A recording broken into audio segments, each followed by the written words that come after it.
ओम साईं राम। बाबा की वाणी में आपका स्वागत है। आज हम साईं सच्चरित्र के अध्याय 2 का पारायण करेंगे।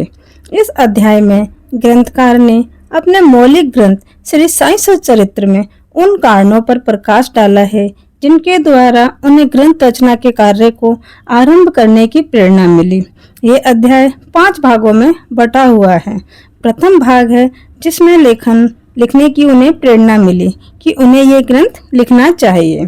तो चलिए जानते हैं उन्हें किस प्रकार इस ग्रंथ को लिखने की प्रेरणा मिली। किस प्रकार हैजा के रोग के प्रकोप को आटा पिसवाकर तथा उसको गांव के बाहर फेंकवाकर रोका तथा हैजा रोग को समाप्त किया था। बाबा की इस लीला का वर्णन प्रथम अध्याय में किया जा चुका है।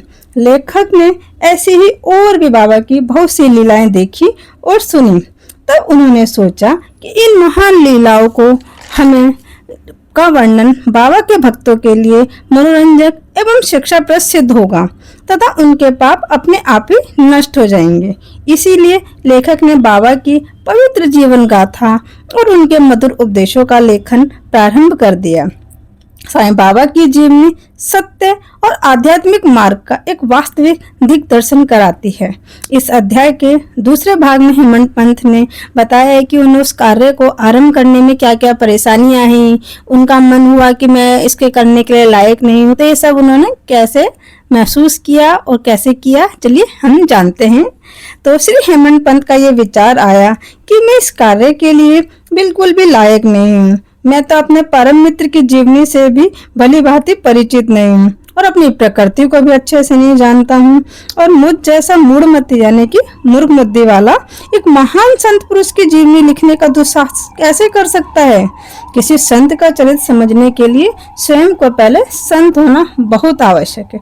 फिर मैं तो उनका गुणगान करने के सर्वत्र अयोग्य ही हूँ।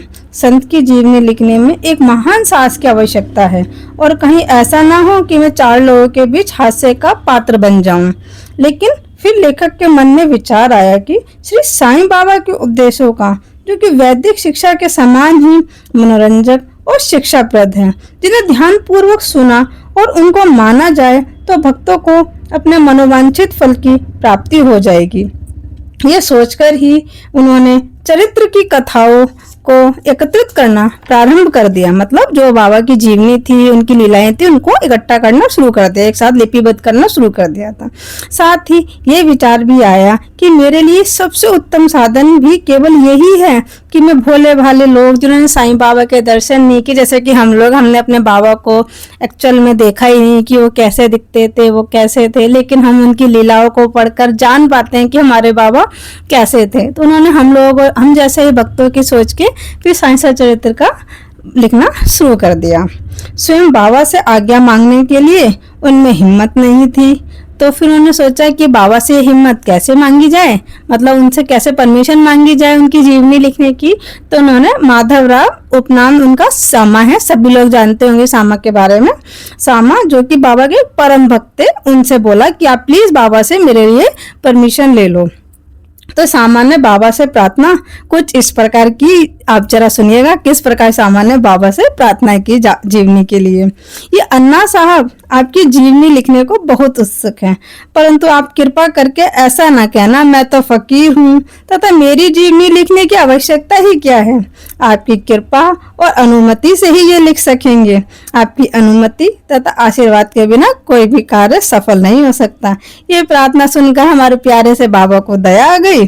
उन्होंने आश्वासन और उदी देकर अपना हाथ हेमंत पंत के सर पर रखा और कहने लगे कि इन्हें जीवनी और दृष्टांतों को एकत्रित करने में और लिपिबद्ध करने दो। मैं इनकी सहायता करूंगा।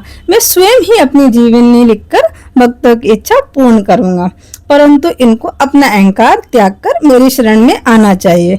जो अपने जीवन में इस प्रकार का आचरण करता है, मतलब अहंकार नहीं करता, इस प्रकार का आचरण करता है, उसको मैं अत्यधिक सहायता करता हूँ। मेरी जीवन कथाओं की बातों को सहज मैं तो इन्हें घर बैठे अनेक प्रकार से सहायता पहुंचाता हूँ। जब इनका अहंकार पूर्णतः खत्म हो जाएगा, ढूंढने से भी बिल्कुल ना मिलेगा इनके अंतर अहंकार, तब मैं खुद इनके अंतर मन में प्रकट होकर स्वयं अपनी जीवनी लिखूंगा।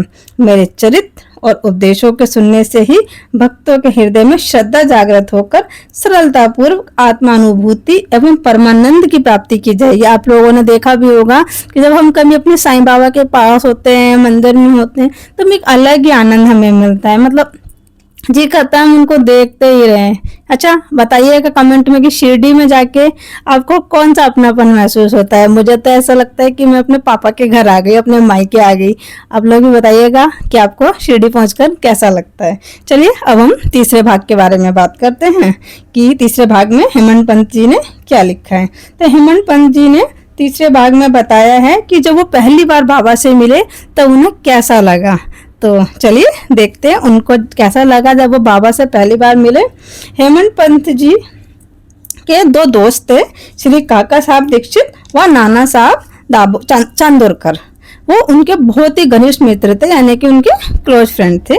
उन्होंने उनको बोला हेमंत पंत जी को कि जाओ शिरडी में जाकर बाबा के दर्शन करके आओ। तो लेकिन उन्होंने भी अपने दोस्तों से वादा कर दिया। फिर देखते वो आगे क्या बोल रहे हैं। परंतु किसी परेशानी के चलते मैं शिरडी ना जा सका। एक्चुअल में हुआ ऐसा था कि मेरे एक परम मित्र का बेटा बहुत ही बीमार हो गया था। बहुत इलाज कराने पर भी वो ठीक नहीं हुआ। अंत में उन्होंने अपने गुरु को अपने बेटे के सिराने बैठा दिया, तब भी उनका बेटा ठीक नहीं हुआ। तो मुझे लगा कि जब एक गुरु एक बालक के प्राणों की रक्षा भी नहीं कर सकता तो फिर गुरु का क्या फायदा है, और मैं शिरडी नहीं गया। परंतु जो होना होता है वो तो होकर ही रहता है। मेरा वो मित्र नाना साहब चांदोरकर बसई जा रहे थे। वे ठाड़ा से दादर पहुंचे और वहां पर बसई जाने वाली ट्रेन का इंतजार करने लगे। पर इतने में ही वहां पे बांद्रा लोकल पहुंच गई। तो वो बांद्रा लोकल में बैठकर मेरे घर आ गए और मुझे शिरडी ना जाने के लिए बहुत सी डांट लगाई और मुझे बहुत सी तर्क दिए। उनके तर्क मुझे बहुत ही सुखदायी और तर्कपूर्ण लगे। तो मैंने उसी रात्रि शिरडी जाने का वो विचार कर लिया और मैं शिरडी के लिए निकल गया। मैं दूसरे दिन 9:10 पर शिरडी पहुंच गया। ये बात होगी सन 1910 की, जब प्रवासी भक्तों के ठहरने के लिए साठेवाड़ा में ही इंतजाम किया जाता था। वो एक स्थान था। वहां पहुंचते ही मैं बाबा के दर्शन के लिए बेचैन था कि बस अब मैं बाबा के दर्शन कर लूं। तभी तात्या साहिब नूलकर द्वारका माई से लौटे ही थे। उन्होंने बतलाया, बाबा अभी द्वारका माई के मोड़ पर ही जाओ, अभी ना तुम ऐसे ही दर्शन कर लो, दूर से ही उनसे मिल लो, फिर बाद में नहा धोकर हम अच्छे से उनके दर्शन के लिए चलेंगे। तो लेकिन ये सुन के ही वो हेमंत पंत को बेचैनी हुई और वो भाग खड़े हुए। उन्होंने जाते ही फटाफट से जाके बाबा को पकड़ा, उनके चरण स्पर्श किए और उसके बाद वो बताते हैं कि उनको कैसा महसूस हुआ। उसके बाद मुझे बहुत अच्छा अनुभव हो रहा था। मैं अपने मित्रों को मन ही मन धन्यवाद अदा कर रहा था कि उन्होंने मुझे यहाँ भेजा। साईं के दर्शन में ही ये विशेषता है कि विचार परिवर्तन तथा पिछले कर्मों का प्रभाव शीघ्र मंद पड़ने लगता है और धीरे धीरे हमारी अनाशक्ति और सांसारिक भोगों से वैराग्य बढ़ता जाता है। मैं पाठकों से शपथ पूर्वक कहता हूँ, यानी कि वो हमसे कह रहे हैं, मैं पाठकों से शपथ पूर्वक कहता हूँ कि यदि आप श्री साईं बाबा को एक दृष्टि भरकर देख लेंगे तो आपको संपूर्ण विश्व साईं में दिखलाई पड़ेगा, है ना। दिखलाई पड़ता है ना। जो बाबा को मानते हैं वो इस बात से एग्री करेंगे, ये सच है। चलिए अब हम देखते हैं भाग 4 में उन्होंने क्या बताया है। तो भाग 4 में उन्होंने बताया है कि उनके वहां पे किसी के साथ गर्मा गर्म बहस हो गई थी उसके बारे में, और उनको हेमंत पंत नाम कैसे मिला तो इसके बारे में हम जानते हैं। चलिए, शिरडी पहुंचने के प्रथम दिन ही बाला साहब तथा मेरे बीच गुरु की आवश्यकता पर वाद विवाद छिड़ गया। मेरा मत था कि आजादी छोड़कर पराधीन क्यों होना, तथा जब कर्म करना ही पड़ता है तब गुरु की आवश्यकता ही कहाँ रह गई। गुरु शिष्य के लिए करता ही क्या है, वह तो सुख से सोता रहता है। और भाले साहब के अनुसार कि विधि द्वारा लिखा तो होकर ही रहेगा। इसमें उच्च कोटि के महापुरुष भी असफल हो गए हैं। कहावत है कि मेरे मन कछु और विधाता के कछु और। फिर परामर्श युक्त शब्दों से मेरे से बोले, भाई साहब इतनी विद्वता छोड़ दो, ये अहंकार तुम्हारी कुछ भी सहायता ना कर सकेगा। इस प्रकार ये वाद विवाद लगभग 1 से 1.5 घंटे तक चलता रहा, लेकिन निष्कर्ष कुछ नहीं निकला। उसके बाद हम कुछ लोगों के साथ मस्जिद गए तब बाबा ने काका साहब से पूछा कि साटेवाड़े में क्या चल रहा था, किस विषय में विवाद था। फिर मेरी ओर देखते हुए बोले, ये हेमंत पंत क्या बोल रहा था। ये सुनकर मैं हैरान रह गया। मस्जिद और साटेवाड़े में काफी दूरी थी। ये सर्वज्ञ अंतर्यामी हुए बिना बाबा को विवाद का ज्ञान कैसे हुआ। फिर मैं सोचने लगा कि बाबा ने मुझे हेमंत पंत क्यों बुलाया है। ये शब्द तो हेमाद्री पंत का अम्भ्रंश है, मतलब हेमाद्री पंत शब्द से बना हुआ है। हेमाद्री पंत देवगिरी के यादव राजवंशी महाराजा महादेव और रामदेव के विख्यात मंत्री थे। वे तो इतने बुद्धिमान थे कि सभी बही खातों का, राज के कार्यों का इतना ध्यान रखते थे। और कहा मैं इसके विपरीत एक अज्ञानी, मूर्ख और मंदमती। बहुत सोचने पर मुझे लगा कि कहीं ये मेरा अहंकार तोड़ने के लिए बाबा का कोई शस्त्र तो नहीं, ताकि मैं भविष्य में सदैव के लिए निराभिमानी एवं विनम्र हो जाऊं। परंतु साईं भक्तों, हम भविष्य में देख रहे हैं कि हेमंत पंत की उपाधि से विभूषित उन्हें बाबा ने क्यों किया था। वो कितना अर्थपूर्ण और भविष्य गोचर था।